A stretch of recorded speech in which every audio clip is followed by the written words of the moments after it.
Praise lord, హల్లెలూయా. దేవునికి మహిమ కలుగును గాక. దేవుని మహాకృపను బట్టి మరొక ఆదివారం ఆరాధనలో మనమున్నాం. అందును బట్టి ఆ దేవాది దేవునికి సమస్త ఘనత, మహిమ, ప్రభావములు కలుగును గాక.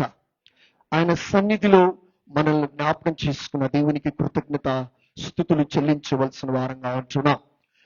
ప్రియ సంగమా, దేవుని బిడ్డలారా, పరిశుద్ధాత్మ దేవుడు మనతో మాట్లాడుతున్న మాటలు మనము జ్ఞాపకం చేసుకుందాం.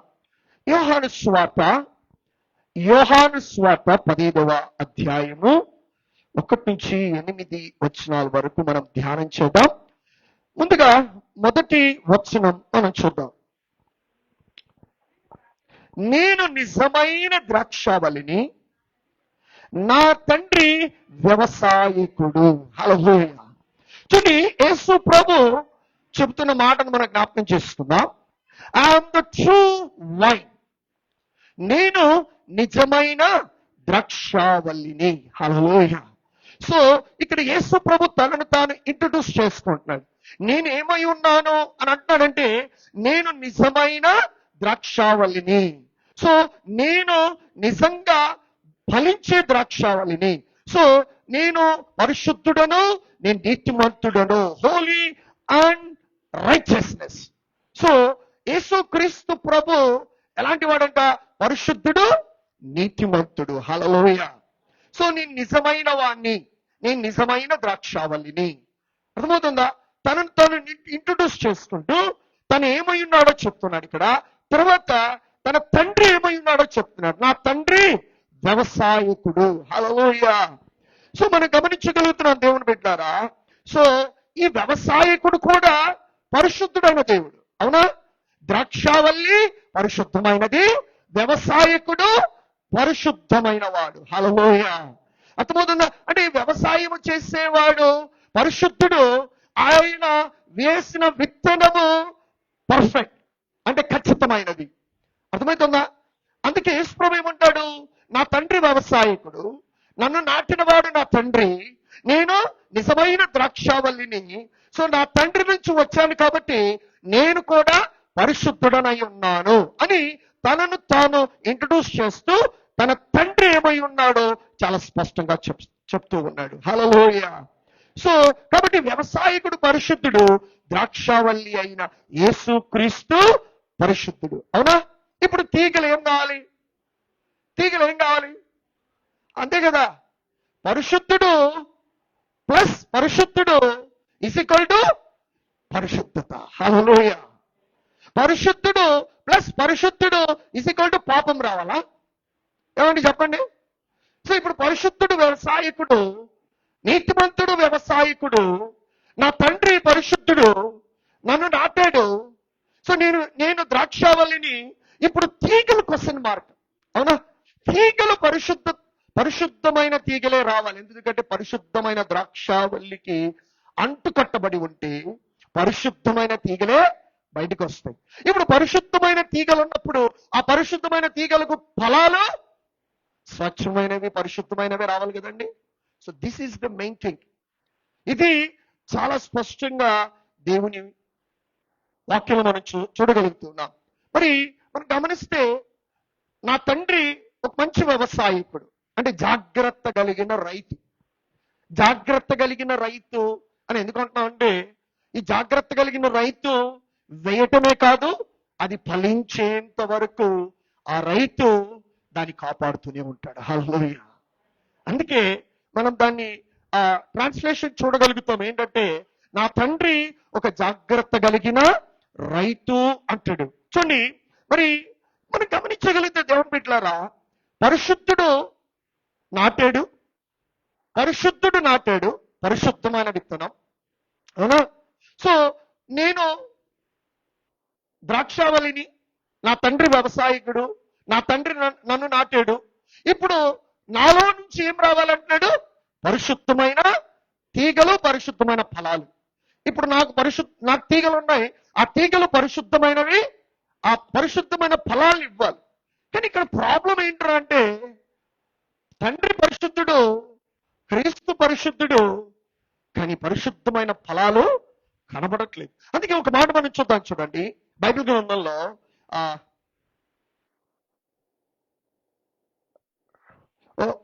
యెషయా గ్రంథం 5వ అధ్యాయం 1-2 వచనాలు. యెషయా గ్రంథం 5వ అధ్యాయం 1-2 వచనాలు.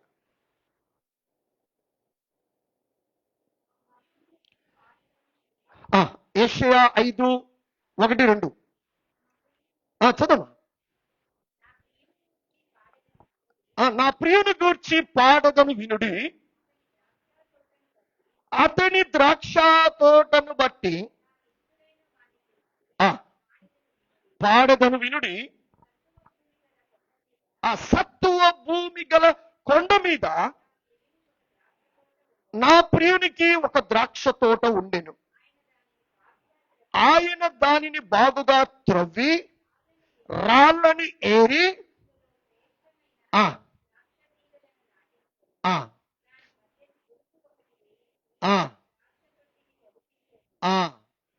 ద్రాక్ష పండ్లు ఫలింపవలనని ఎదురు చూచుచు. ఇక్కడ అర్థం, నా ప్రియునికి ఒక ద్రాక్ష తోట ఉంది. అవునా? నా ప్రియునికి ఒక ద్రాక్ష తోట ఉంది. సో ఏం చేశాడండి? ద్రాక్ష తోటను దాన్ని బాగుగా త్రవ్వి రాళ్ళని ఏరి, అర్థమవుతుందా? రాళ్ళని ఏరి అందులో శ్రేష్టమైన ద్రాక్ష తీగలను నాటాడు. ఇప్పుడు ఏం చేశాడంట? శ్రేష్టమైనది నాటాడు. దాని మధ్యన బురుజు ఒకటి వేయించి ద్రాక్ష తొట్టిని తొలిపించాను. అవునా? అర్థమవుతుందా? ఎందుకు ఈ ద్రాక్ష తొట్టి? ఎందుకంటే మంచి ద్రాక్ష రసం రావాలి. అర్థమవుతుందా? Good wine. సో అయితే ద్రాక్ష పళ్ళు ఫలింపవలనని ఎదురు చూచుచుండాడు. కానీ అది ఏం పొందింది? కారు ద్రాక్ష. అర్థమవుతుందా దేవుని బిడ్డలారా? ఇప్పుడు దేవుడు ఏం చేస్తున్నాడంటే, పరిశుద్ధుడైన తండ్రి, పరిశుద్ధుడైన కుమారుడు, ఈ పరిశుద్ధుడైన కుమారునిలో నాటబడిన మనము ఏం కావాలంటున్నాడు? పరిశుద్ధమైన ఫలాలుగా ఉండాలని దేవుడు కోరుకుంటున్నాడు. హల్లెలూయా. కానీ ఇక్కడ రాయబడిన మాట ఏంటంటే కారు ద్రాక్ష అంటాడు. కారు ద్రాక్ష వైల్డ్ గ్రేప్స్ అంటాడు. కారు ద్రాక్ష అంటే వైల్డ్ గ్రేప్స్. ఈ వైల్డ్ గ్రేప్స్ ఏంటంట? అడవి జాతికి చెందినవి అంట. ఈ అడవి జాతిని చెందినవి ఏం చేస్తాయి? ఏం పనికి వస్తాయంట? తినడానికి పనికిరావంట.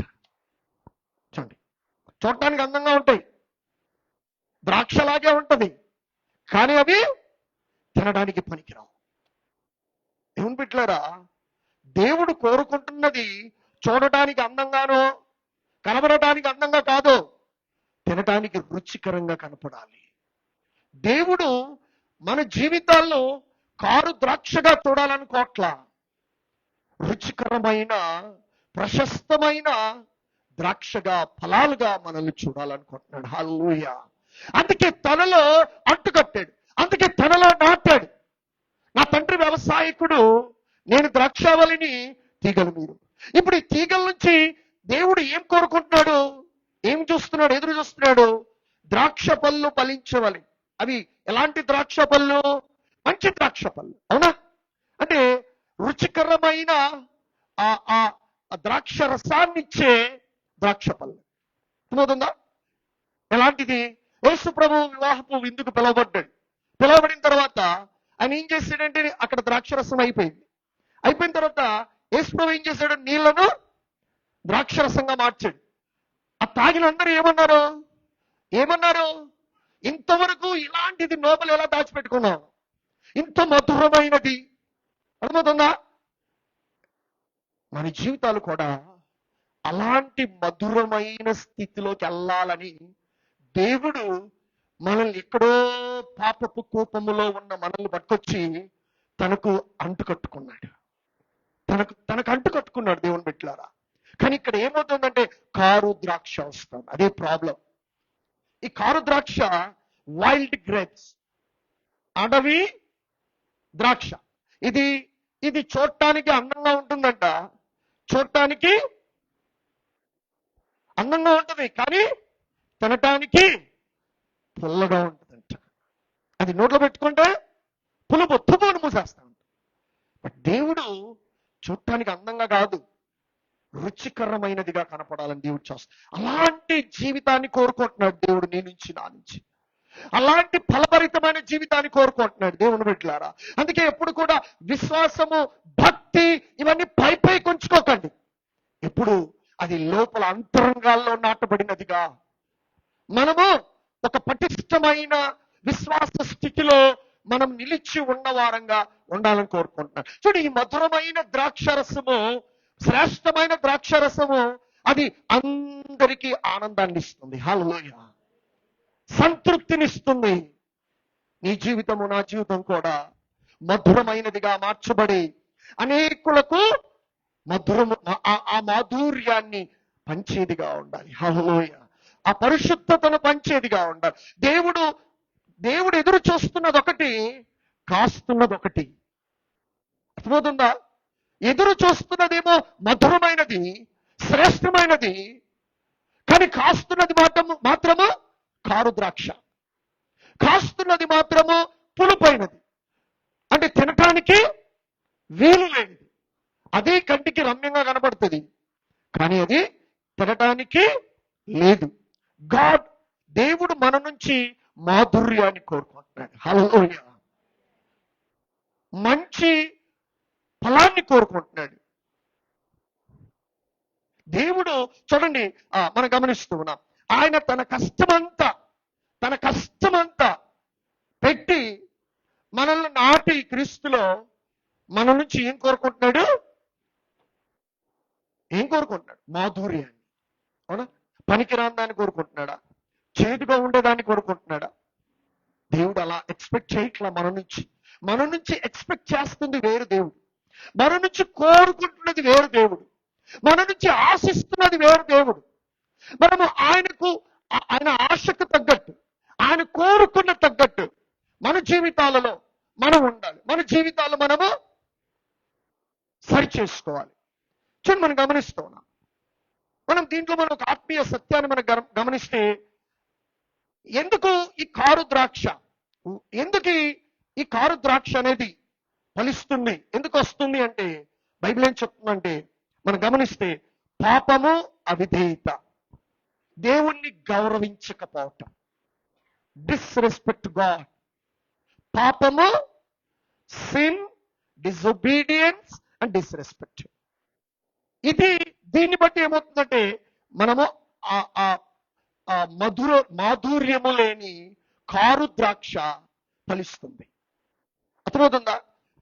చాలా మంది ఏమంటారంటే, నేను తండ్రికి, కుమారునికి నేను అంటుకట్టబడి ఉన్నా.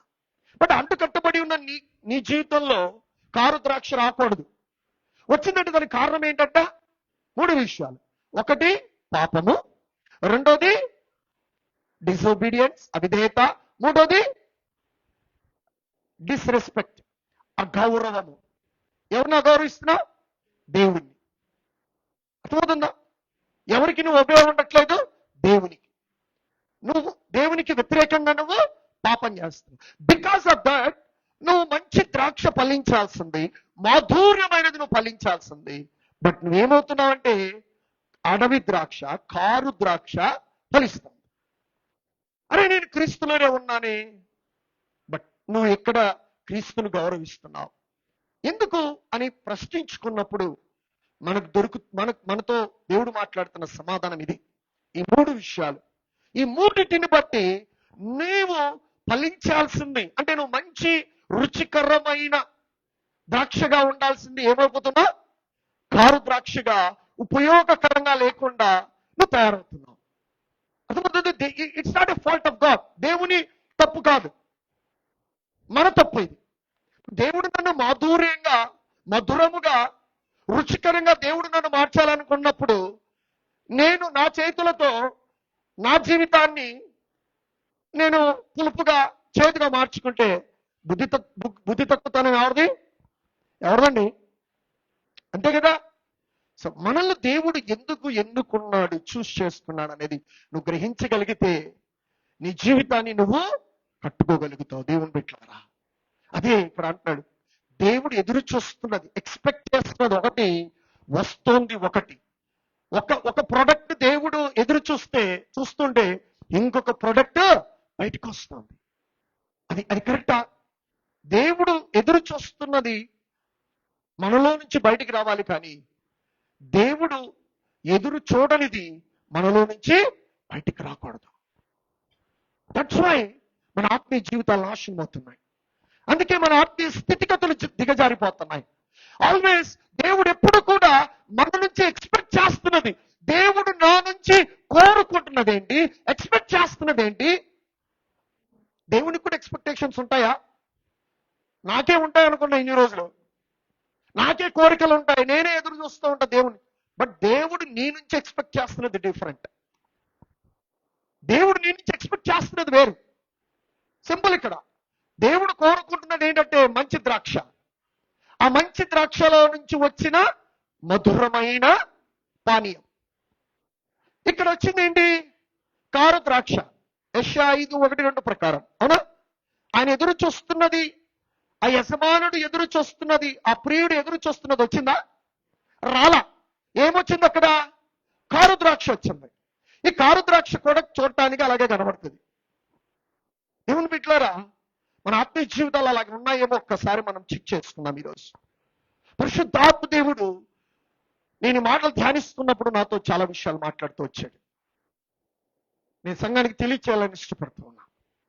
దేవుని బిడ్డలారా, ఈ కారు ద్రాక్ష అంటే మనకు, మీరు బాగా గమనించండి, ఎప్పుడు అది బయటపడుతుంది కారు ద్రాక్ష ఇదని?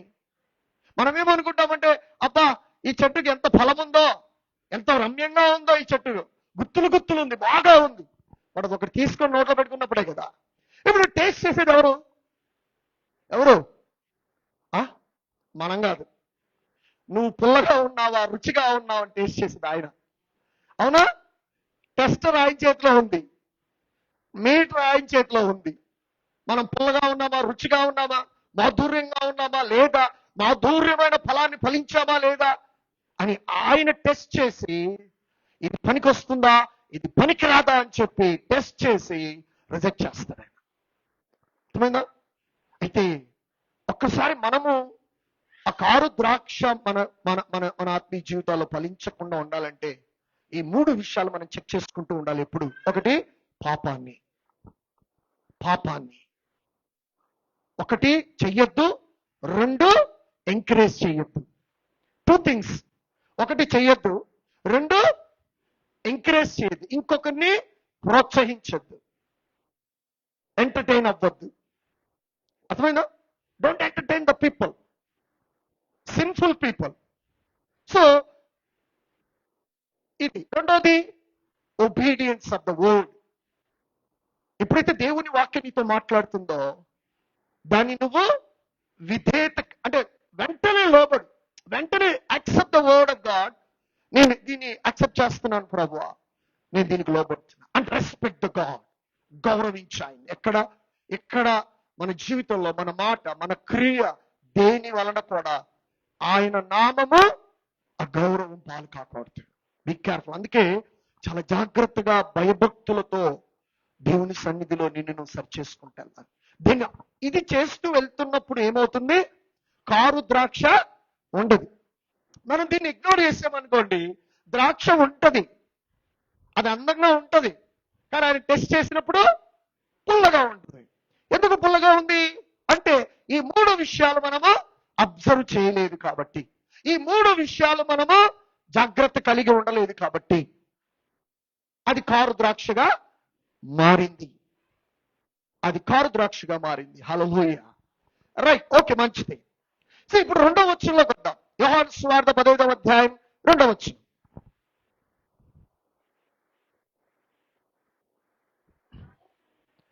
నాలో ఫలించని ప్రతి తీగ ఆయన తీసి పారవేయును, ఫలించు ప్రతి తీగ మరీ ఎక్కువగా ఫలించవలెనని. ఇప్పుడు అర్థమవుతుందా? నాలో ఫలించని ప్రతి తీగ. ఇప్పుడు ఎప్పుడైతే నువ్వు ఆ పరిశుద్ధుడైన దేవునికి తీగలా నువ్వు అడ్డుకట్టబడి ఉన్నావో, ఎప్పుడైతే ఈ 3 విషయాలు ఏవైతే నువ్వు అబ్జర్వేషన్ చేసుకుంటూ వెళ్తూ ఉంటావో, చెక్ చేసుకుంటూ వెళ్తావో, అప్పుడు తండ్రి ఏం చేస్తాడంట?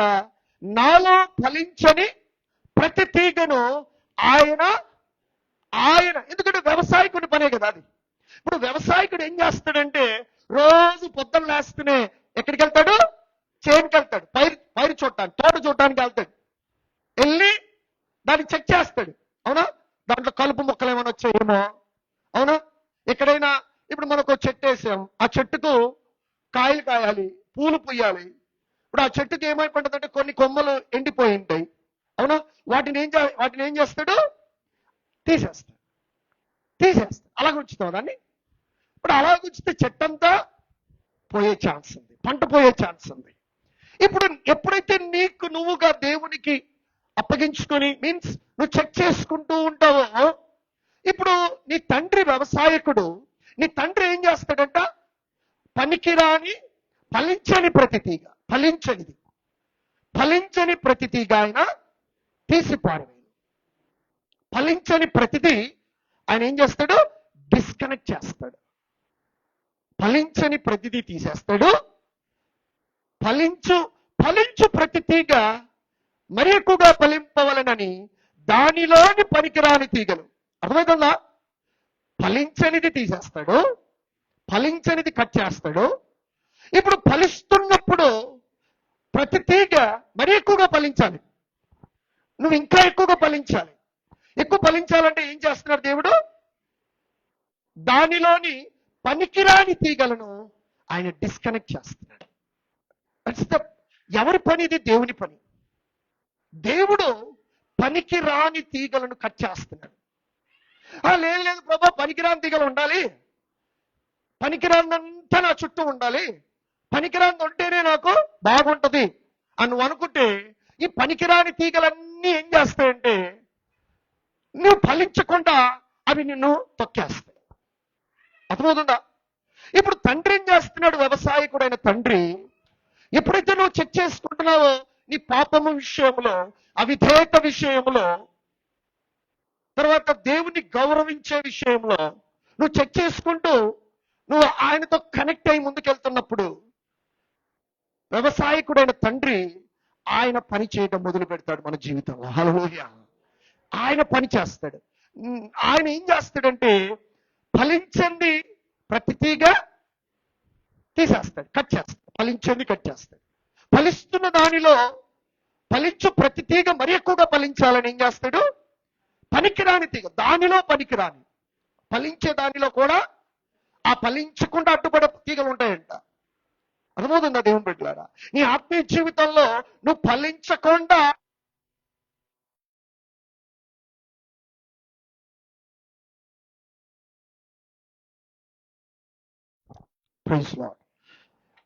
నీ ఆత్మీయ జీవితంలో నువ్వు ఫలించకుండా అడ్డుగా ఉన్న తీగలను ఆయన కట్ చేస్తాడు. కట్ చేస్తున్నప్పుడు నువ్వేం చేయాలంటే కట్ చేసుకోవాలి. లేదు ప్రభు నాకు అవి కావాలి, అవి ఉండాలి అన్నమా అంటే అప్పుడు ఏమంటాడు? ప్రభు నీ ఇష్టం, నీ ఆత్మీయ జీవితానికి ఇవే నాశనం. బట్ దేవుడు ఏం చేస్తున్నాడంటే, దేవుని బిడ్డలారా, ఈ అంత్య దినాలలో దేవుడే, ఆ వ్యవసాయకుడే, ఆయన ఫలించని వాటిని కట్ చేస్తున్నాడు, పనికి రాని వాటిని కట్ చేస్తున్నాడు. హల్లెలూయా! Don't stop. ఆపద్దు. నువ్వు వాటిని తొలగించుకోవడానికి నువ్వు సిద్ధంగా ఉంటావు.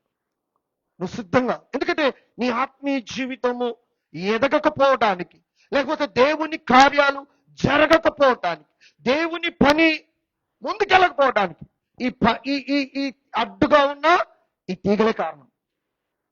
God is going to cut the branches. పనికిరానివి, ఉపయోగమైనవి. Don't worry about that. ఎందుకంటే నువ్వు చాలా బలంగా పెరగాలి. నీ ఫలము అనేకులకు ఆశీర్వాదకరంగా మార్చబడాలి. వ్యవసాయకుడు తన పని ప్రారంభించాడు. దేవుని బిడ్డలారా, హల్లెలూయా! వ్యవసాయకుడైన దేవుడు, పరలోకపు తండ్రి తన పని ప్రారంభించాడు. Give a chance to God. దేవునికి అవకాశం ఇవ్వు. ఆయన పని చేస్తున్నప్పుడు నువ్వు కామ్గా ఉండు, నువ్వు అడ్డు చెప్పొద్దు. ఇవి తీసేది ప్రవ్వా, ఇది ఉంచు ప్రవ్వా, ఎందుకంటే పాత చెత్త అంటే నాకు బాగా ఇష్టం ప్రవ్వా, కొత్తది ఏం కోరుకోను ప్రవ్వా, పాతది ఉండాలా నా చుట్టూ. ప్లీజ్, పాతది పోతే కొత్తది వస్తుంది. సమస్తము నూతనమాయనని బైబిల్ చెప్తుంది. అవునా? సో ఇప్పుడు దేవుడు కట్ చేస్తున్నప్పుడు ఆ కట్ చేయబడినవి ఎందుకు కట్ చేసాడు దేవుడు అన్నప్పుడు, దేవుడు నువ్వు ఫలించటానికి, నువ్వు బహుగా ఫలించటము ఆయన తండ్రి చిత్తమైనది. మత్తయి సువార్త 3:10, మత్తయి సువార్త 3:10. మత్తయి సువార్త 3:10. ఇప్పుడే గొడ్డలి ఎక్కడ ఉంచబడింది? చెట్టు వేరున ఉంచబడింది కనుక మంచి ఫలములు ఫలించని ప్రతి తీగ, ప్రతి చెట్టును నరకబడి అగ్నిలో వేయబడును. ఇప్పుడే గొడ్డలి చెట్టుని చెట్టు వేరున దేవుడు ఉంచాడు. అవునా? మంచి ఫలములు ఫలించని ప్రతి దాన్ని దేవుడు ఏం చేయబోతున్నాడు? ఫలింపు లేని దాన్ని, ఫలాలు లేని దాన్ని దేవుడు ఒప్పుకోడు. దేవుడు అంజూరపు చెట్టుని చూసి ఏమన్నాడు? తినడానికి నీ దగ్గర ఏమీ లేనప్పుడు నువ్వెందుకు అవసరమా? అర్థమవుతుందా? అది పచ్చగా ఉంది, అంజూరపు చెట్టు ఎండిపోయలేదు, పచ్చగా ఉంది, కానీ ఫలం లేదు దానికి. మరి అంజూరపు చెట్టు యొక్క గొప్పతనం ఏంటో తెలుసా? చరిత్రలో మనం చూస్తే అది 365 రోజులు ఫలం ఉంటుందట దానికి. 365 days అది ఫలాన్ని ఇస్తుందంట. కానీ ఒకరోజు ప్రభువు దాన్ని చూసినప్పుడు దానికి ఏం లేదు. అది పచ్చగా ఉంది కానీ ఫలం లేదు. ఫలం లేని నువ్వెందుకు అంటున్నాడు ప్రభు. నువ్వెప్పుడు ఫలించవంటున్నాడు ప్రభు. అర్థమవుతుందా? దేవుని బిడ్డలారా, నేను పచ్చగున్నాను కాదు, ఫలభరితంగా ఉండాలి. ఆ ఫలము లేనిది ఎందుకు మన ఆత్మీయ జీవితం? సో నువ్వు ఫలించాలి అంటే నువ్వేం చేయాలంటే, ఆ వ్యవసాయకుడైన తండ్రి కట్ చేస్తున్నప్పుడు అనవసరమైనవి, పనికిరానివి దాన్ని తొలగించుకోవడానికి నువ్వు సిద్ధంగా ఉండాలి. అరే రెడీ? నువ్వు సిద్ధంగా ఉన్నావు ఈరోజు? నువ్వు దేవుడు దాన్ని తొలగించినప్పుడు మన జీవితాల్లో చాలా ఉన్నాయి కదా, చాలా ఉన్నాయి. వాటిని పరలోకపు తండ్రి కట్ చేయడానికి ఇష్టపడుతున్నాడు. వద్దంటున్నాడు. ఆయన వద్దనడము, నువ్వు కావాలనడము. అదేంటి నువ్వు వద్దు, బట్ నువ్వు కావాలంటున్నావు. కానీ దేవుడు ఏమన్నాడంటే, ఎందుకు నేను దీన్ని కట్ చేస్తున్నానంటే నువ్వు బాగా ఫలించాలి. ఇది తండ్రి చిత్తం. అర్థమవుతుందా? సో నీ ఆత్మీయ జీవితము ఎక్కడ ఆగిపోకూడదు. ఆగిపోవడానికి ఈ ఫలింపు లేని తీగల కారణము కాకూడదు. అందుకే ఆ గొడ్డలి చెట్టు వేరున ఉంచబడింది. మత్తయి సువార్త 15:13. మత్తయి సువార్త 15:13.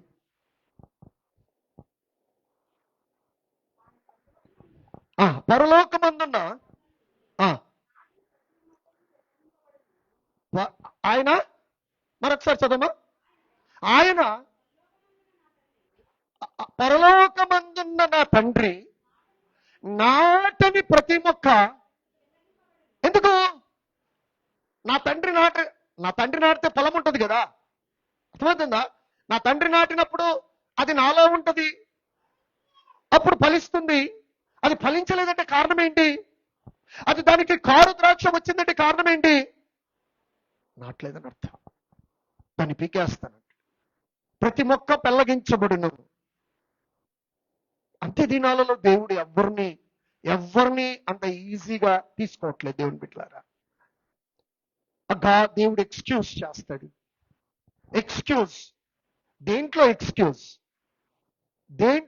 దేంట్లో కూడా చేయడు దేవుడు.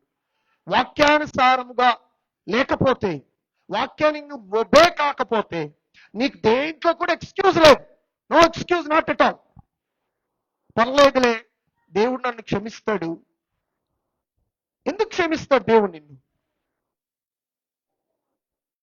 ఇంకా ఈ ఎండ్ డేస్ లో కూడా దేవుడు క్షమిస్తూ, అంటే నువ్వు సరిచేయబడకుండా క్షమిస్తాలేని ముందుకెళ్తే, నువ్వు సరిచేయబడేది ఎప్పుడు? నీకు భయం కలిగేది ఎప్పుడు? అసలు నీకు భయం పుట్టట్లేదు. ఏముందిలే దేవుడు క్షమిస్తాడు అని వీఆర్ డూయింగ్ సిన్. మనం పాపం చేస్తూనే ముందుకెళ్తున్నాం. ఎప్పుడు భయం కలుగుతుంది అంటే, ఇంక లేదు దేవుడు క్షమించడు అన్నప్పుడు మన జీవితాలు మనము జాగ్రత్తగా చూసుకుంటాం. అర్థమవుతుందా? ఇక్కడ మనం చూడగలుగుతూ ఉన్నాం. నాటినది నాటనిది. నాటిన దానికి నాటని దానికి తేడా ఉంది, అవునా? ఆయన నాటనిది ఫలించదు, అది అలాగే ఉండిపోద్ది. దేవుడు అలా నువ్వు ఉండటానికి దేవుడు ఇష్టపడట్లా. సమోర్ నీ ఆత్మీయ జీవితంలో ఒక చేంజ్, లేకపోతే ఒక స్టెప్ ఆన్ నువ్వు ముందుకు వేయాలి. నీ అడుగులు ముందుకు పడాలి. నువ్వు అక్కడే ఆగిపోకూడదు, వెనక్కి వెళ్ళకూడదు. అర్థమవుతుంది? కొన్ని జీవితాలు ఎన్నికెళ్ళిపోతున్నాయి. ఏంట్రా అంటే భయం లేదు. దేవుని తీర్పు గురించిన భయం లేదు. దేవునికి లోబడాలి అనే భయం లేదు. నేను పాపం చేస్తా, నేను పాప సంబంధమైన మాటలు మాట్లాడేస్తా. భయం ఉన్నప్పుడు ఒళ్ళు దగ్గర పెట్టుకొని మనం ఏదైనా మాట్లాడతాం, అవునా? పాప సంబంధమైనవి మనం మాట్లాడం. సో బికాస్ ఆఫ్ దట్, ఆ పాపాన్ని బట్టి కారు ద్రాక్ష అనేది, అందుకే నేను జాగ్రత్త కలిగి ఉండమంటున్నా. నువ్వు అనుకుంటున్నావు నా జీవితంలో ద్రాక్ష ఉంది, అబ్బా నేనెంత ఫలించానో అనుకుంటున్నావు. బట్ ఎప్పుడైతే దేవుడు దాన్ని టేస్ట్ చేస్తాడో అప్పుడు అర్థమవుతుంది అది నిజమైన ద్రాక్ష, కారు ద్రాక్ష అనేది. బిఫోర్ దట్, ఆయన టేస్ట్ చేయక మునిపే నిన్ను నువ్వు చెక్ చేసుకో, అవునా? ఇప్పుడు ఆయన ఆయన ఆయన ఆయన టేస్ట్ చేసే ముందే, ఇప్పుడు వంట వండుతాం. వంట వండినప్పుడు మనం ఏం చేస్తాం? టేస్ట్ చేస్తామా? ఉప్పు ఉందా, కారం ఉందా? అర్థమైందా? ఎందుకు టేస్ట్ చేస్తాం మనం? ఎందుకు టేస్ట్ చేస్తాం? చెక్ చేస్తాం, టేస్ట్ చెక్ చేస్తాం బిఫోర్ ఈటింగ్. తినబోయే ముందు. ఇప్పుడు స్పెషల్ పర్సన్కి మనం భోజనం వడ్డించామనుకోండి, ఒక ప్రత్యేకమైన అతిథి ఆహ్వానించినప్పుడు ఆయన గొప్పవాడు, ఆయన మన ఇంట్లోకి వచ్చి భోంచేస్తాడు. భోంచేసినప్పుడు నీకు ఇష్టం వచ్చినట్టు ఉప్పు కారం వేస్తావా? చెప్పు, వేస్తావా? అది ఎవరంటే భయము భక్తి లేని చేసిన పని. అదే భయభక్తులు కలిగి ఉన్న వాళ్ళు ఏం చేస్తారంటే 1-2 సార్లు టేస్ట్ చేస్తారు, చెక్ చేస్తారు. అరే ఇది రుచిగా ఉందా లేదు. ఎందుకంటే నేను పిలిచిన వ్యక్తి, వస్తున్న వ్యక్తి సామాన్యమైన వాడు కాదు, గొప్పవాడు, ఉన్నతమైన వాడు. మరి ఆయనకు రుచికరంగా ఉండాలి అంటే ఇది నేను చెక్ చేయాలి. అందుకే దేవుని బిడ్డలారా, ఆయన నీ రుచిని చూసే ముందే నువ్వు రోజు చెక్ చేసుకో. You have to check your life. I'm holy, నేను పరిశుద్ధంగా ఉన్నానా? నేను దేవునికి విధేయుడిగా ఉన్నానా, విధేయురాలుగా ఉన్నానా? నేను దేవుని గౌరవిస్తున్నానా అనేది నువ్వు చెక్ చేసుకుంటే, దేవుడు నిన్ను టేస్ట్ చేసినప్పుడు ఆయనకు రుచికరంగా నువ్వు కనబడతావు. హల్లెలూయా. రుచికరమైనది ఆయన రాజ్యంలో ఉంటుంది, రుచి లేనిది ఆయన రాజ్యంలో ఉంటుంది. అంటే ఇప్పుడు నిన్ను నువ్వు చెక్ చేసుకున్నప్పుడే ఆయన టేస్ట్ చేసినప్పుడు ఆ టేస్ట్ బయటపడుతుంది. నేను చెక్ చేసుకోను, నాకు అక్కర్లేదు, భయము లేదు. దేవుడు అంటే, దేవుని వాక్యం అంటే, నాకు ఇష్టం వచ్చింది నేను మాట్లాడతా, నాకు ఇష్టం వచ్చింది నేను చెప్తా. దేవుని బిడ్డలారా, నేను మనుషులకు భయపడమని చెప్పట్లా, నాకు భయపడని నేను చెప్పట్లా. బట్ మనందరం దేవుని వాక్యానికి భయపడదాం, దేవుని వాక్యానికి లోబడదాం. దేవుని బిడ్డలారా, ఎందుకంటే నీ తీర్పు నీ చేతిలో ఉంది. అర్థమైందా? నీ తీర్పు ఎక్కడుంది? నీ చేతిలో ఉంది. అంటే దాన్ని ఎలా, ఆ తీర్పును మార్చుకునే పరిస్థితి, ఆ స్థితి నీ చేతిలో ఉంది. ఆ జడ్జిమెంట్ రోజు, ఆ తీర్పు రోజు ఆయన తీర్పు తీరుస్తాడు, అది వేరే సంగతి. బట్ దాన్ని మార్చుకొని దాన్ని సరి చేసుకునే ఆ పరిస్థితి ఎవరి చేతిలో ఉంది? మన చేతుల్లో ఉంది. నీ చేతిలో ఉంది, నా చేతిలో ఉంది. అంటే నేను జాగ్రత్త చూసుకున్నప్పుడు నా జడ్జిమెంట్ కరెక్ట్గా ఉంటుంది, నువ్వు జాగ్రత్తగా చూసుకున్నప్పుడు నీ జడ్జిమెంట్ కరెక్ట్గా ఉంటుంది. అందుకే ప్రతిదీ దేవుడు పెట్టేశాడు అంటున్నాడు, నేను దాన్ని ఫినిష్ అయిపోతున్నాను అంటున్నాడు. హల్లెలూయా. సో ఇప్పుడు 15:2 మనం చూస్తున్నాం. ఏమంటాడంటే యోహాను సువార్త 15:2 ఫలించు ప్రతి తీగ మరి ఎక్కువగా ఫలించవలనని దానిలో పనికిరాని తీగలను, పనికిరాని దాన్ని దేవుడు ఏం చేస్తున్నాడు? కట్ చేస్తాడు. ఇది పనికిరాదు, రిజెక్ట్. ఇది పనికిరాదు. నేను ఇందాక చెప్పా, దేవుడు పనికిరాదంటే నువ్వేమనాలి? పనికి వస్తుంది ప్రభా. వీళ్ళు పనికిరారు అంటే నువ్వేమనాలి? పనికి వస్తుంది ప్రభా. పనికిరాదన్నప్పుడు దేవుడు లెట్ దెమ్ లీవ్ ఇట్. ఏదైనా నీ జీవితంలో ఆయన పనికిరాదన్నాడు అనుకోండి, పనికిరాదు అంతే. దాన్ని కట్ చేసి పక్కన పెట్టు. పనికి వస్తుందంటే పనికి వస్తుంది. ఇప్పుడు దేవుడు ఏం చేస్తున్నాడు? పనికిరాని ప్రతి తీగ, ఫలించు ప్రతి తీగ మరి ఎక్కువగా ఫలించాలని దానిలోని పనికిరానిది తొలగిస్తుంది. నీ జీవితంలో పనికిరానిది ఏదన్నా ఉంటే ఆయన తొలగిస్తున్నప్పుడు నువ్వేం చేయాలి? దాన్ని తీసేసుకో. ఫస్ట్ పనికిరానిది ఎందుకు తొలగించుకోవాలి అంటే నువ్వు ఫలించాలి, ఫలించే తీగగా ఉండాలి. అర్థమవుతుందా? నువ్వు ఫలించే తీగగా ఉండాలి. మత్తయి సువార్త 15, మత్తయి సువార్త 16:21.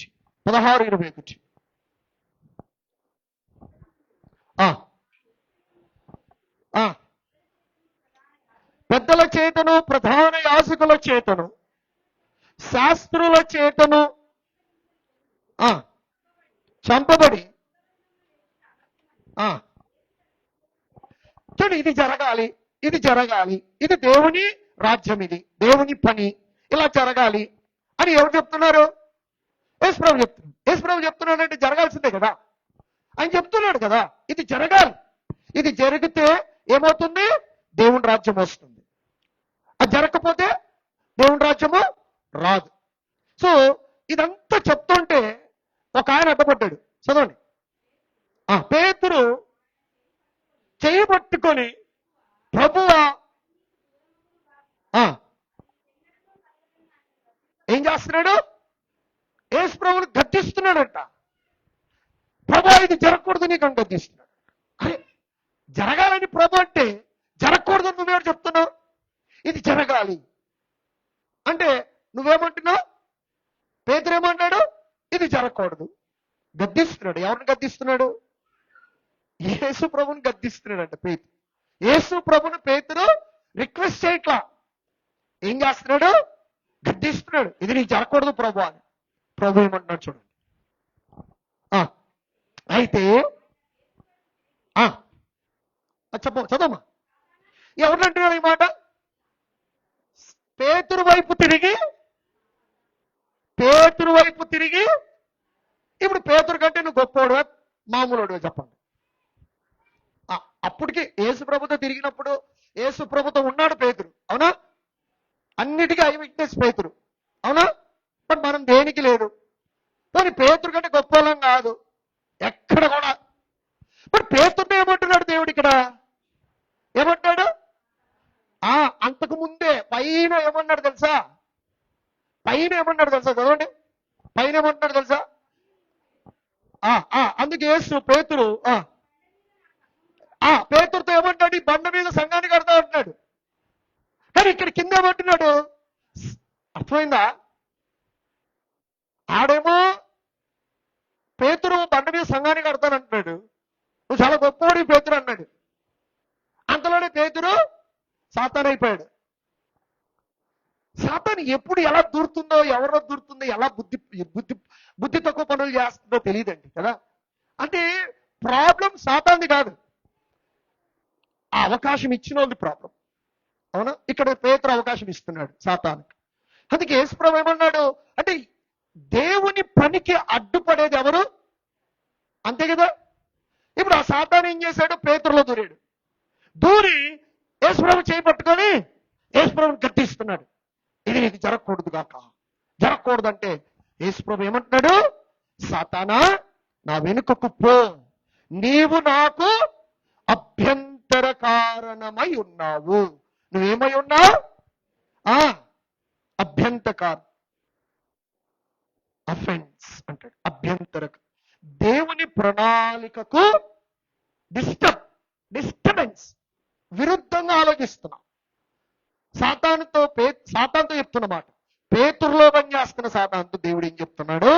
సాతానా నువ్వు అభ్యంతరం పెడుతున్నావు. ఎస్, సాతాను ఎప్పుడు అభ్యంతరమే. సాతాను డైరెక్ట్ గా నల్ల దుస్తులు వేసుకుని దిగడు. ఇట్లా సాతాను ఎలా దిగుతాడంటే మనుషుల్లో నుంచే దిగుతాడు. ఇప్పుడు సాతాను ఎలా దిగాడు? పేతురులో నుంచే కదా. మళ్ళీ సాతాను నల్లగా దుస్తులు వేసుకొని వచ్చాడా? రాడు. వాడు చాలా కుయుక్తిపరుడు. వాడికి చాలా కుయుక్తులు ఉన్నాయి, అవునా? వాడు ఏం చేస్తాడు? ఎలాగైనా యేసు ప్రభు ఇది జరగకుండా ఆపాలంటే ఎవరు చెప్తే వింటాడు? ఇందాకే కదా పేతురును మెచ్చుకున్నాడు, పొగిడాడు. ఇప్పుడు పేతురు చెప్తే యేసు ప్రభు వింటాడు కదా. పొగట్టమే తప్పైపోయిందట. ఒకసారి పొగట్టమే తప్పేమనిపిస్తుంది కదా. వెంటనే నెత్తికెక్కేసాయి పేదరు కళ్ళు, చేయబట్టుకున్నాడు. వెంటనే పేదరు లేదు నీకు జరగకూడదు ఇది అంటాడు. అంటే దేవుడు ఏమంటున్నాడు? అభ్యంతర కారణమై ఉన్నావు. నీవు మనుషుల సంగతులనే తలంచుచున్నావు గాని దేవుని సంగతులను తలంచట్లేదు. నువ్వు మనుషుల సంగతులు ఆలోచిస్తున్నావు, శరీర సంబంధమైన వాటినే దృష్టి పెట్టావు. బట్ నువ్వు ఆత్మ సంబంధమైన వాటి మీద నువ్వు దృష్టి పెట్టట్లేదు. ఆయన గద్దిస్తున్నాడు, రిబ్యూక్, కట్ చేస్తున్నాడు. పేతురును ప్రొలాంగ్ చేసాడా? ఏదో పేతురు చెప్పాలే అని ఊరికే ఉన్నాడా? ఊరికే ఉండింటే ఇంకొక ఉచిత సలహా ఇచ్చిండు మళ్ళా నెక్స్ట్ వెంటనే పేతురు. ఇప్పుడు దేవుడు ఏం చేశాడు? యేసు ప్రభు ఏం చేశాడు?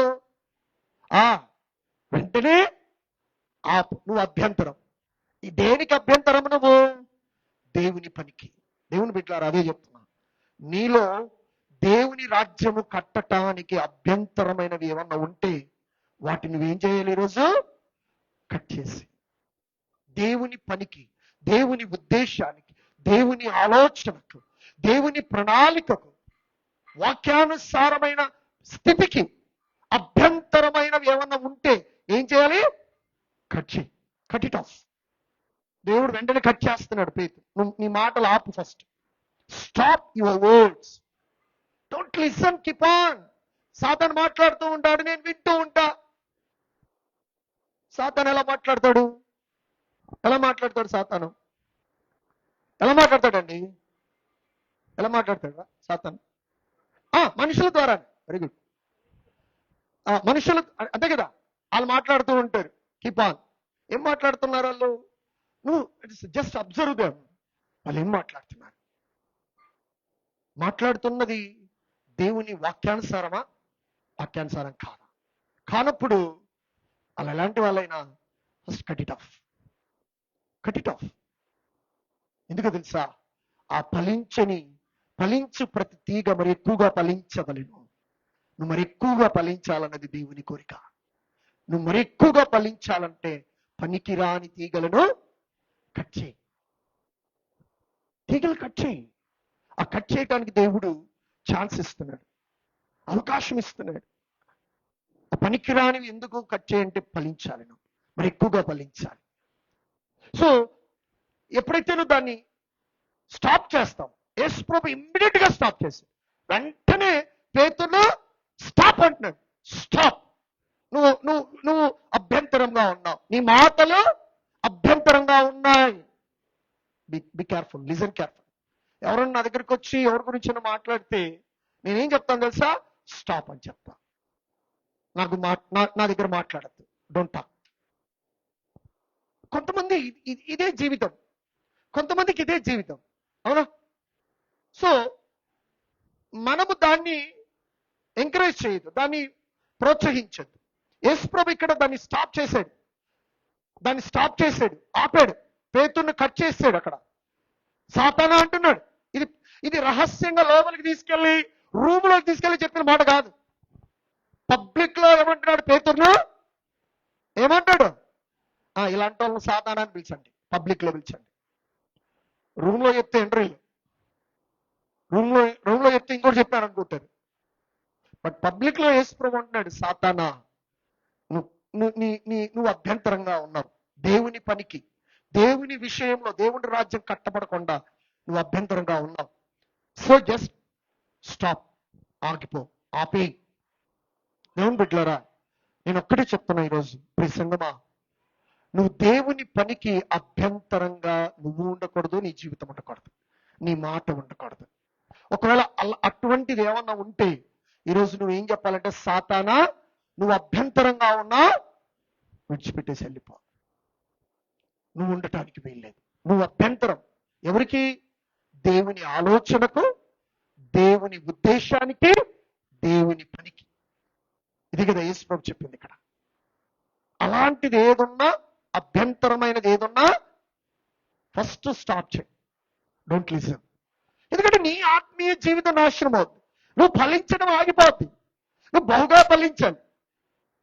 ఫలించని ప్రతి తీగ ఎక్కువగా ఫలించాలి. అవునా? ఫలించేది ఇంకా ఎక్కువగా ఫలించాలి. అందుకే పనికిరాంది ఏం చేస్తున్నాడు? కట్ చేస్తున్నాడు దేవుడు. పనికిరాంది. అందుకే నువ్వు శరీర సంబంధమైనవి ఆలోచిస్తున్నావు, నువ్వు ఆత్మ సంబంధమైనది ఆలోచించమన్నాడు పేతురుతో. నువ్వు శరీర సంబంధమైన నేను శరీర సంబంధమైన వాడిని కాదు, నేను ఆత్మ సంబంధమైన వాడును అని చాలా స్పష్టంగా యేసు ప్రభు చెప్తూ ఉన్నాడు. హల్లెలూయా. సో అభ్యంతరకారణమైనవి, దేవుని ప్రణాళికకు విరుద్ధమైనది దూరం పెట్టి. అందుకే కీర్తనగాడు అంటాడు, దుష్టుల ఆలోచన చెప్పున నడవక, పాపుల మార్గమున నిలవక, అపహాసకులు కూర్చుండు చోటు కూర్చుండక, యెహోవా ధర్మశాస్త్రము దివారాత్రము ధ్యానించువాడు ధన్యుడు. వాడు నీటి కాలువల ఎవరన్నా నాటబడిన ఆకు వాడక తన కాలమందు ఫలమిచ్చే చెట్టు వలె ఉండును. అతడు చేయనదంతయో ఎందుకు ఆ మాట చెప్తున్నాడంటే కీర్తనకారుడు, అయ్యా అది కట్ చేసుకోకపోతే నువ్వు ఫలించలేవు, నువ్వు ఫలమిచ్చే చెట్టు వలె ఉండవు. దేవుడు అలో చేస్తున్నాడండి. దేవుడు అలో చేస్తాడు. దేవుడు కొన్ని అలో చేసి దేవుడే మనకు కొన్ని నేర్పుతాడు. సో ఇక్కడ అదే జరుగుతుంది. సో మనం ఖచ్చితంగా దాన్ని కట్ చేసుకోవాలి. రైట్. ఎఫ్ఎస్సి 4:27. ఎఫ్ఎస్సి 4:27. 4:27.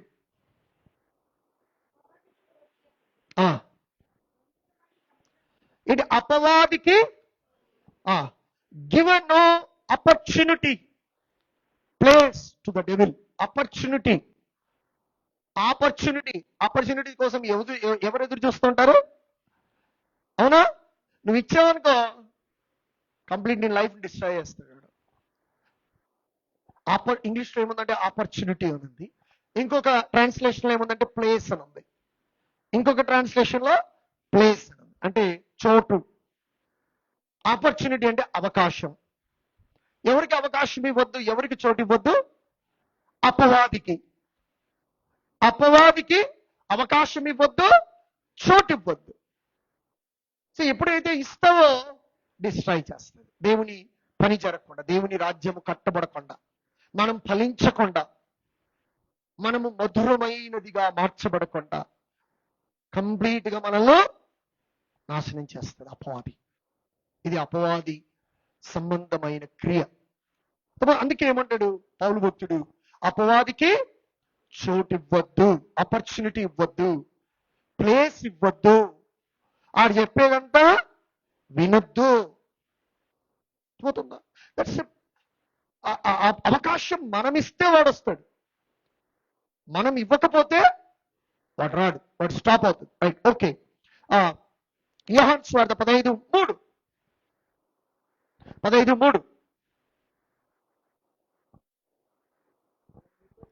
నేను మీతో చెప్పిన మాటను బట్టి మీరిప్పుడు పవిత్రులై ఉన్నారు. ఏమై ఉన్నారు? ఇప్పుడు మీరు ఏమై ఉన్నారు? పవిత్రులై. You are clean.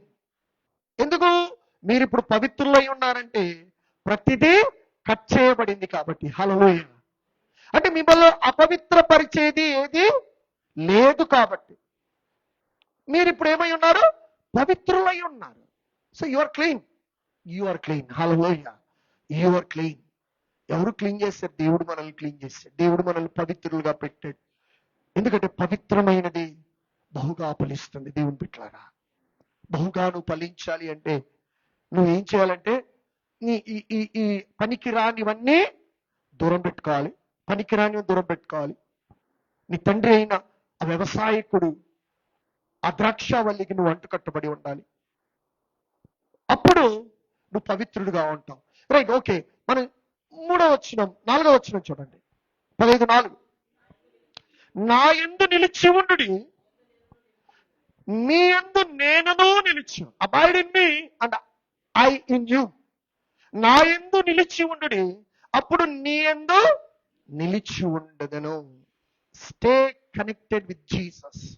Stay connected with Jesus. ఆయనలో నిలిచి ఉండటం అంటే ఆయనతో సంబంధం కలిగి ఉండటం, ఆయనతో కనెక్ట్ అయి ఉండటం. Always connect with God, always connect with the word of God. దేవుని వాక్యముతో ఎల్లప్పుడూ కనెక్ట్ అయి ఉండు. దేవుని వాక్యముతో ఎల్లప్పుడూ దేవునితో కనెక్ట్ అయి ఉండు. కనెక్షన్ మీన్స్ కలిసి ఉండటం. హల్లెలూయా. కనెక్షన్ అంటే అర్థం ఏంటి? కలిసి ఉండటం. అన్వాంటెడ్ కనెక్షన్స్ డిస్కనెక్ట్ చేసుకుంటే ఇప్పుడు మనకు ఎవరితో కనెక్ట్ అవుతాం మనము? అంతే కదా. అందుకే దుష్టుల ఆలోచన చెప్పుకున్నాడు, ఇది అన్వాంటెడ్ కనెక్షన్. అది నువ్వు డిస్కనెక్ట్ చేస్తే ఇప్పుడు నువ్వు ఎవరితో కనెక్ట్ అవుతావు? ఆయనతో కనెక్ట్ అవుతావు. అర్థమవుతుందా? నువ్వు అందుకే అంటాడు, నా యందు నిలిచి ఉండుడి, నేను మీ యందు నిలిచి ఉంటాను. నా యందు మీరు ఉండండి, మీ యందు నేను ఉంటాను. హల్లెలూయా. సో ఆ కనెక్షన్ అనేది దట్స్ వెరీ ఇంపార్టెంట్. దేవుని బిడ్డలారా, కనెక్ట్ విత్ గాడ్. దేవునితో నీ సంబంధం. What is the relationship with God? దేవుని వాక్యముతో నీ సంబంధం, నీ కనెక్షన్ ఏంటి? నీ సంబంధం ఏంటి? Stay connection with Jesus. అంటే ఆ సంబంధములో నువ్వు ఉండు, ఆ సంబంధములో నువ్వు జీవించు, ఆ సంబంధంలో ఉండు. మనకు కావలసినప్పుడు మనం డిస్కనెక్ట్ అయ్యి, మనకు అవసరమైనప్పుడు లోక సంబంధమైనవి చేయాలనుకున్నప్పుడు డిస్కనెక్ట్ అయ్యి, మళ్ళా మనకు ఆత్మ సంబంధమైనది కావాలనుకున్నప్పుడు దేవునితో మనము కనెక్ట్ అవ్వడం కాదు. నువ్వు ఎప్పుడు కావాలంటే అప్పుడు డిస్కనెక్ట్ అయ్యి కనెక్ట్ చేసుకోవడానికి ఇది రాంగ్ కనెక్షన్ కాదు. దేవుడు ఇలాంటి కనెక్షన్స్ ఒప్పుకోడు. బట్ ఒక్కసారి దేవునితో నువ్వు కనెక్ట్ అయితే, ఒక్కసారి కనెక్ట్ అవ్వాలి అని నువ్వు డిసైడ్ చేసుకుంటే, ఒక్కసారి ఆ కనెక్షన్ అంటే అందులో ఆ సంబంధంలో నువ్వు నివసించాలి, జీవించాలని కోరుకున్నప్పుడు నువ్వు చచ్చేంత వరకు డిస్కనెక్ట్ అవ్వడానికి వీల్లేదు. నువ్వు అలాగే ఉండు. ఏది మనల్ని డిస్కనెక్ట్ చేస్తుంది దేవునితో? ఏది మనల్ని డిస్కనెక్ట్ చేస్తుంది దేవునితో? సింపుల్, పాపం. అవునా? ఇప్పుడు ఏదైనా తోటలో ఆదామవ్వను డిస్కనెక్ట్ చేసింది ఏది? పాపము, అవిధేయత, డిస్రెస్పెక్ట్, దేవుని గౌరవించకపోవడం. అంతే కదా. పాపము, అవిధేయత, దేవుడు చెప్పింది వెళ్ళా, దేవుడు చెప్పింది గౌరవించలా, రెస్పెక్ట్ చేయలా. రెస్పెక్ట్ ఎక్కడుంది? అక్కడ భయం లేదు. సాతాను చెప్పింది విన్నారు, అవునా? పాపం చేశారు. ఇదే కదా దేవునితో వారి యొక్క కనెక్షన్ కట్ చేసింది. ఇదే కదా దేవునితో వారి సంబంధాన్ని తెంచేసింది, దేవునికి దూరం చేసింది. ఇంకా మనము ఇంత చదువుతూ ఉంటాం, ఇంత తెలుసుకుంటాం, మనం ఇంకా అర్థం చేసుకోకపోతే ఎలాగా? అందుకే నిరంతరమైన సంబంధంలో మనం ఉండాలని యేసుక్రీస్తు ప్రభు మనల్ని వెతుక్కుంటూ వచ్చాడు. దేవుని బిడ్డలారా, అర్థమవుతుందా? ఆయన సహవాసానికి మనల్ని పిలిచిన దేవుడు నమ్మదగిన వాడని బైబిల్ చెప్తుంది. ఆ ఫెలోషిప్ లో, ఆ సహవాసంలో మనము నిలిచి ఉన్నాం. Connect with God. నువ్వు అది కనెక్ట్ అయి ఉన్నప్పుడు నువ్వు ఇంటరాక్ట్ అవుతూ ఉంటావు. అవునా? ఇప్పుడు సాఫ్ట్వేర్ ఇంజనీర్లు ఫోన్ కనెక్ట్ అవుతారు. అవునా? కనెక్ట్ అవుతారు కదా. Call connection. వాళ్ళు ఏం చెప్తూ ఉంటారో ఈ కనెక్షన్ ఏంటి అంటే ఒకరిని ఒకరు ఇంటరాక్ట్ అవటానికి, అంటే ఒకరు చెప్పింది ఇంకొకరు తెలుసుకోవటానికి, వినటానికి, దాని ప్రకారంగా చేయటానికి. అర్థమవుతుందా? క్లయింట్ అడిగినది అదే కదా, క్లయింట్ అడిగినది చేయటానికి. అర్థమవుతుందా? This is called connection. మరి ఇది డిస్కనెక్ట్ అయిపోయింది అనుకోండి, ఏమవుద్ది? ఏం చెప్తున్నారో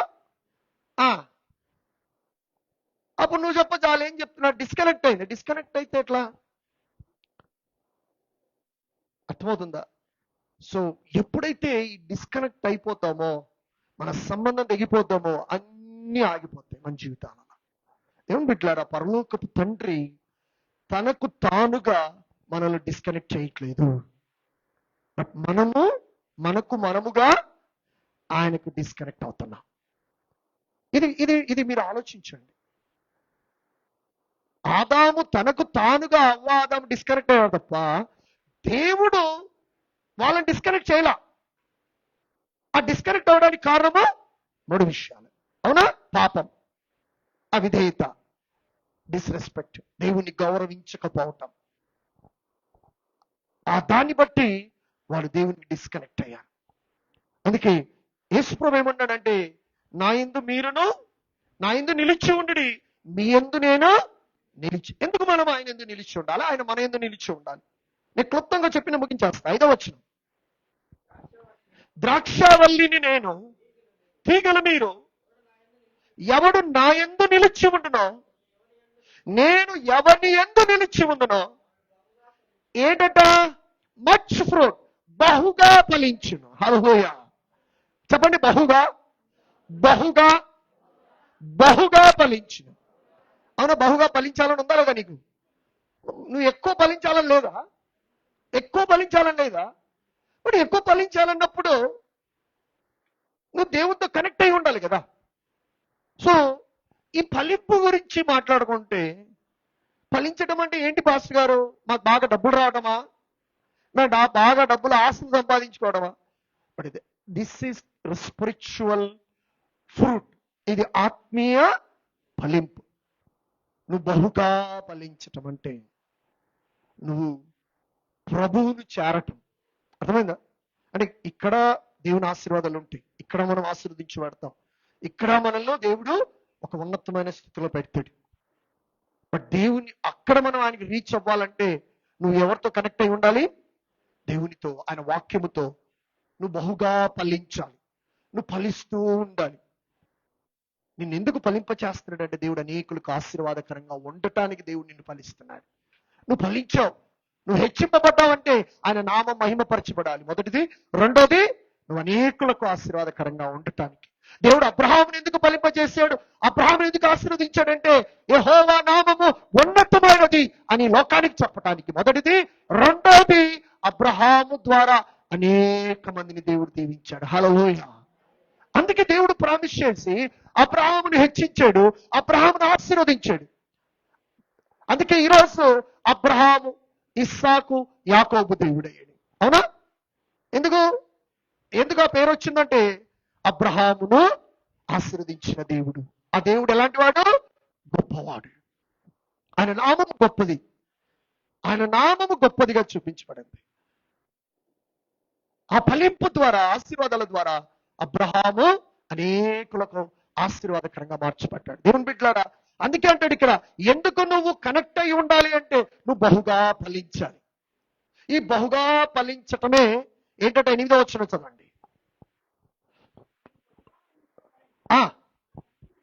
ఎవరు మహిమపరచబడతారు? నా తండ్రి. అర్థమవుతుందా? పరలోకపు తండ్రి. నువ్వు ఫలించటం వల్ల ఆయన నామం మహిమపరచబడుతుందంట. నువ్వు బహుగా ఫలించటము పరలోకపు తండ్రి చిత్తం. నువ్వు ఫలించటము చిత్తం. ఆ ఫలించటం వల్ల ఎవరు మహిమపరచబడతారంట? పరలోకపు తండ్రి. అయితే ఇక్కడ ఇంకొక ట్విస్ట్ ఉంది 6వ వచనంలో. ఫలించని ప్రతి తీగ నరకబడి అది అగ్నిలో వేయబడుతుందంట. నువ్వు ఫలిస్తున్నావా లేదా? నువ్వు ఫలించాలంటే ఆయన నీలో ఉండాలి, నువ్వు ఆయనలో ఉండాలి, నువ్వు ఆయన కనెక్ట్ అయి ఉండాలి. అప్పుడే దేవుని వలన, అంది బైబిల్ అదే చెప్తుంది, శ్రేష్టమైన ప్రతి ఈవి పరసంబంధమై జ్యోతిర్మయుడుగు తండ్రి దగ్గర నుంచి వస్తుంది. హెచ్చింపు, ఘనత తండ్రి నుంచి వస్తుంది. దేవుని బిడ్డలారా, ఆయన ఇస్తున్నాడు, ఆయన ఇవ్వాలి. మనకు కావచ్చు, మన పిల్లలకు కావచ్చు, మన పిల్లల పిల్లలకు కావచ్చు, ఎవరికైనా ఆయన ఘనపరచాలి, ఆయన ఆశీర్వదించాలి, ఆయన దీవించాలి. సో ఎప్పుడైతే మనము ఆయనతో కనెక్ట్ అయి ఉంటామో, ఆ సంబంధం కలిగి ఉంటామో, నువ్వు బహుగా ఫలిస్తావు. బహుగా ఫలించటము పరలోకపు తండ్రి మహిమపరచబడటం, ఆయనకు మహిమ, ఆయనకు ఘనత. చివరి మాట చెప్పి ముగిస్తాం. 15, 16 వచ్చిన యోహాను సువార్త 15:16. మీరు నన్ను ఏర్పరచుకొనలేదు కానీ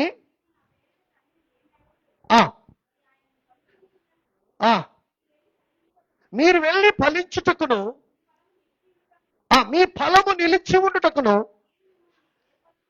ఎవరు ఎన్నుకున్నారు, ఏర్పరచుకున్నారు? ఎవరిని? దేవుడు నిన్ను నన్ను ఎందుకు ఏర్పరచుకున్నాడంటే నువ్వు ఫలించి ఆ ఫలము నిలిచి ఉండుటకు నేను మిమ్మలను ఏర్పరచుకున్నాను. హల్లెలూయా. అర్థమవుతుందా? నేను నిన్ను నియమించానంటాడు దేవుడు. అర్థమవుతుందా? నేను నిన్ను నియమించాను, నేను నిన్ను ఎన్నుకున్నాను, నేను నిన్ను నియమించాను. ఎందుకు నేను నియమించాను, ఎందుకు ఎన్నుకున్నానంటే నువ్వు ఫలించటానికి, ఆ ఫలములలో నువ్వు నిలిచి ఉండటానికి నేను నిన్ను చూస్ చేసుకున్నాను అంటాడు. నువ్వు నన్ను ఎన్నుకోలా, దేవుడు మనల్ని ఎన్నుకున్నాడు. ఎన్నుకొని ఆ మంచి వ్యవసాయకుడు మంచి విత్తనం వేసి ద్రాక్షావల్లికి మనల్ని తీసుకొచ్చి ఏం చేశాడు? అంటుకట్టాడు. ఇప్పుడు మనం మంచి ద్రాక్షలాగా రుచికరమైన ఆ ద్రాక్ష లాగా మన జీవితాలు మనము మార్చుకుందాం. అంటే మనం అంటుకట్టబడినది ఎవరితో అంటుకట్టబడ్డామో ఒకసారి మనం పరీక్షించుకొని. కొన్నిసార్లు మనం క్రీస్తులో ఉన్నామనుకుంటున్నాం, కానీ ఏమొస్తుంది? కారు ద్రాక్ష వస్తుంది. అది రుచి, అది తినడానికి పనికిరాదు. నువ్వు ఫలించాలి, నువ్వు బహుగా ఫలించాలి, నువ్వు చేయనదంతయు ఫలించాలి. హల్లెలూయా. నీ కష్టార్జితము దీవించబడాలి, నువ్వు అనేకులకు ఆశీర్వాదకరంగా ఉండాలి. ఇలా ఉండాలి అంటే యేసుప్రభు అంటున్న మాట 15:4, నా యందు మీరును మీ యందు నేను ఉండాలి. ఎక్కడ వేరైపోయినా నాకు వేరై ఉండి మీరేమి ఏం చేయలేం. దేవునికి వేరే, దేవునితో అంటు కట్టబడకుండా నువ్వు ఫలించలేవు, దేవునికి మహిమకరంగా ఉండలేవు. దేవుని బిడ్డలారా, ప్రభు అంతా మాట్లాడుతున్నది ఏంటంటే ఫలించని ప్రతి తీగ మరి ఎక్కువగా ఫలించవలనని, మరి ఎక్కువగా ఫలించవలనని పనికిరాని తీగలు ఏం చేస్తున్నాడు? తొలగిస్తున్నాడు. ఈరోజు పనికిరాని వాటన్నిటిని దూరం పెడదామా? ప్రభా నేను దూరం పెడుతున్నా, నేను దూరం పెడుతున్నా. ఏంటి ప్రభు ఏమంటున్నాడు? అభ్యంతర కారణమైనవి. అవునా? పేతురుతో ఏమన్నాడు? నువ్వు అభ్యంతరంగా ఉన్నావు. అవునా? దేవుని రాజ్యానికి, దేవుని పనికి అభ్యంతరమైనవి మనం ఏం చేద్దాము? దూరం పెడతాం. ఒకవేళ మనలో ఉంటే వాటిని మనము తొలగించుకొని, ప్రభా నేను, యేసు ప్రభు అంటున్నాడు, ఇప్పుడు మీరు పవిత్రులై ఉన్నారు, యు ఆర్ క్లీన్ అంటున్నాడు. హల్లెలూయా. ఆ పవిత్రతలోకి మనము వెళ్దాం దేవుని బిడ్డలారా. ఎందుకంటే దేవుడు మన నుంచి పవిత్రమైనది, పరిశుద్ధమైనది చూడాలనుకుంటున్నాడు. కారు ద్రాక్ష, పొల్లనిది, రుచి లేనిది, పనికిరానిది దేవుడు చూడాలని కోరుకోవట్లేదు. అలా ఉండటానికి మనం ఇష్టపడదు. నేను పనికిరానిగా, కారు ద్రాక్షగా నేను ఉండిపోతా అని ఒకవేళ నువ్వు అనుకుంటే నీ ఇష్టం, అది దట్స్ లెఫ్ట్ ఫర్ యూ, నీకే వదిలేస్తుంది. కానీ అలా కాదు, దేవుడు అలా కోరుకోవట్లే. దేవుడు ఎక్స్పెక్ట్ చేస్తుంది వేరే, సంథింగ్. దేవుడు ఏదో నీ నుంచి, నా నుంచి ఒక ప్రత్యేకమైనది ఆశిస్తున్నాడు. దేవుని బిడ్డలారా, ప్రత్యేకమైనది. ఆ ప్రత్యేకమైన దానిలో మనం జీవించటానికి ప్రయత్నం చేద్దాం. ఉపయోగకరమైన వారంగా, పనికొచ్చే వారంగా, పనికొచ్చే జీవితాన్ని ప్రభు కొరకు మనల్ని మనం మలుచుకుందాం. ఆయన మనలో ఉండనిద్దాం, మనం ఆయనలో ఉందాం. అప్పుడే మనము బహుగా ఫలించే వారంగా ఉన్నాం. ఈరోజు ఒకటే తీర్మానం చేసుకొని, నేను వాటన్నిటిని ఏం చేస్తున్నాను? ప్రభువా కట్ చేస్తున్నాను. నా ఫలింపుకు అడ్డుగా ఉన్నవి, నేను ఫలించకుండా నన్ను అడ్డు పెడుతున్నవన్నీ ఏం చేస్తాను? నేను కట్ చేస్తున్నాను. వాటిని తొలగించడానికి ఇష్టపడుతున్నావు, నేను కూడా వాటిని వదులుకుంటున్నాను. ప్రభువా, నువ్వు నా నుంచి ఎక్స్పెక్ట్ చేస్తున్నది పులుపు చేదైనది కాదు, నువ్వు నా నుంచి కోరుకుంటున్నది మధురమైనది. హల్లెలూయా. ఇది దేవుడు కోరుకుంటున్నది. మధురమైనది, మాధుర్యమైనది. ఇది దేవుడు కోరుకుంటున్నది. మరి ఆయన కోరుకున్నది మనం ఆయనకి ఇద్దామా? ఇవ్వడానికి మనం సిద్ధపరచుకుందామా? ప్రిపేర్ అవుదామా? ఈ 3 విషయాలు ఒకసారి చెక్ చేసుకో. ఏంటి? డిసొబీడియన్స్, దేవునికి అవిధేయత, గౌరవించకపోవడం, పాపం. అవునా? ఈ 3 ఒక్కసారి చెక్ చేసుకున్నా. ఎక్కడన్నా నేను నీ వాక్యానికి నేను అవిధేయత చూపానేమో, ఎక్కడన్నా నేను గౌరవించలేదేమో ప్రభా, రెస్పెక్ట్ చేయలేదేమో, ఎక్కడన్నా నేను పాపం చేశానేమో. ఒక్కసారి మనల్ని మనం పరీక్షించుకున్నప్పుడు, అప్పుడు మనలో నుంచి మనం చెక్ చేసుకొని దాన్ని కట్ చేసుకున్నప్పుడు, తొలగించుకున్నప్పుడు మనలో నుంచి మధురమైనది, మాధుర్యమైనది, రుచికరమైనది, మహిమకరమైనది బయటకు వచ్చునుగాక. ఆమేన్. తల నుంచి కళ్ళు మూసుకొని పైకి వచ్చి నిలబడి మన హృదయాలు ప్రభు వైపు తెరిచి మనం పరీక్షించుకున్నాం. దేవుని బిడ్డలారా, ప్రార్థన చేద్దాం. Thank you Lord, I praise you. Holy Spirit, I praise you Lord. Hallelujah. పరిశుద్ధుడు అయిన దేవా, మీకే స్తోత్రాలు. మీ కృపా ప్రేమను బట్టి వందనాలు చెల్లిస్తూ ఉన్నా తండ్రి. మీకే వందనాలు ప్రభా. మీ వాక్కుకు వ్యతిరేకమైనది, ఫలించకుండా ఆటంకంగా ఉన్న ప్రతి దానిని మేము తొలగించుకుంటున్నాం ప్రభా. అదేది ఉండడానికి వీల్లేదు. మధురమైనది, మాధుర్యమైనది, శ్రేష్టమైనది, పరిశుద్ధమైనది నాన్న మా నుంచి వచ్చును కనుక అది మీకు ప్రీతికరమైనది, అది మీకు ఇష్టమైనది ప్రభా. ఇలాగ మా జీవితాలు ఉండును కాక. మమ్మల్ని మీ చేతులుగా అప్పగించుకోండి నాన్న. ఎక్కడన్నా నాన్న, ఎప్పుడన్నా మేము మాటకు లోబడలేదేమో తండ్రి, తండ్రి మిమ్మల్ని గౌరవపరచలేదేమో, మీకు వ్యతిరేకంగా మేము పాపం చేసాము, మమ్మల్ని క్షమించు ప్రభా. ఒప్పుకుంటున్నాం. మీరు రక్తమును కలిగి పరిశుద్ధపరచు తండ్రి. మీకు ఇష్టం మీ బలిగా మీ కృపగల హస్తాలకు అప్పచెప్తాం. మీ సన్నిధి విడుదల చేస్తాం. సాతాను క్రియలు లయపరచబడును కాక. యేసు రక్తమును చేస్తాం. యేసు నామములో ఈ ప్రశ్న ఆమేన్.